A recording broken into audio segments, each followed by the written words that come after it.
আমরা মনে করি যে যেই দুর্ঘটনাটি ঘটেছে মাইলস্টোন স্কুল অ্যান্ড কলেজে, এটি নিছক কোনো দুর্ঘটনা নয়, এটি একটি পরিকল্পিত দুর্ঘটনা। সেই প্রেক্ষিতে আমরা দাবি জানাচ্ছি যে 48 ঘন্টার ভিতরে বাংলাদেশের বিমান বাহিনীর সকল বিমানের যত মেকানিজমগুলো রয়েছে সেই মেকানিজমগুলোকে রিচেক করতে হবে। আমাদের শঙ্কার জায়গা থেকে এই ধরনের কোনো দুর্ঘটনা আর কোনো বিমানে যেন না ঘটে। দ্বিতীয়ত, যে দুর্ঘটনাটি ঘটেছে দ্রুত সময়ের ভিতরে ব্ল্যাক বক্স সহ যেই জিনিসগুলোকে উদ্ধার করা গেছে, রাডার, সিগন্যাল, সকল কিছু দ্রুত সময়ের ভিতরেই তথ্যগুলো সংগ্রহ করে এবং সেই জায়গায় আহত শিক্ষার্থী, অভিভাবক, শিক্ষক সহ সকল স্টেক হোল্ডারদেরকে সম্পৃক্ত করে একটা স্বাধীন বিচার বিভাগীয় তদন্ত কমিটি করতে হবে এবং আগামী 5 কর্মদিবসের ভিতরে সেই বিচার বিভাগীয় তদন্তের ফলাফল প্রকাশ করতে হবে।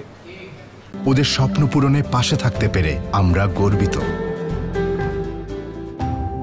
আমাদের এই দাবির কারণ হচ্ছে, আমরা দেখেছি যে গতকালকে রাতে সেখানে অ্যাম্বুলেন্স গিয়েছে, শিক্ষার্থীরা বিক্ষুব্ধ হয়েছে।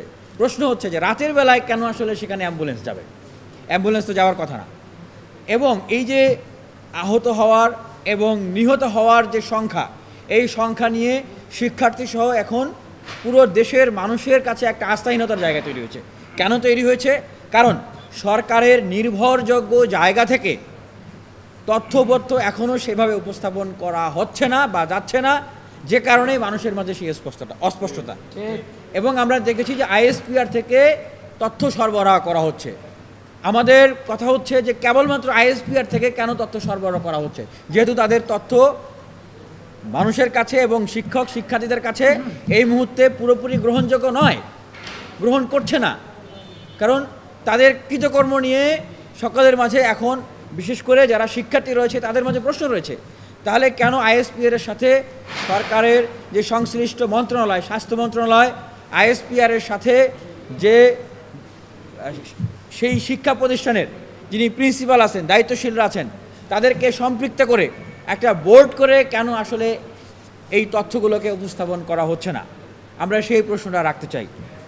সেই জায়গা থেকে বলছি যে এই দুর্ঘটনার যে মূল সঠিক তথ্য, বাস্তব ঘটনা, সেটাকে যদি কোনো কারণে যদি আড়াল করতে চায়, যেটা আমরা আশঙ্কা করছি যে আন্তর্জাতিকভাবে ভাবমূর্তি ক্ষুণ্ণ হবে, সেই কারণেই আসল ঘটনাকে আড়াল করার কর্মকাণ্ড হতে পারে।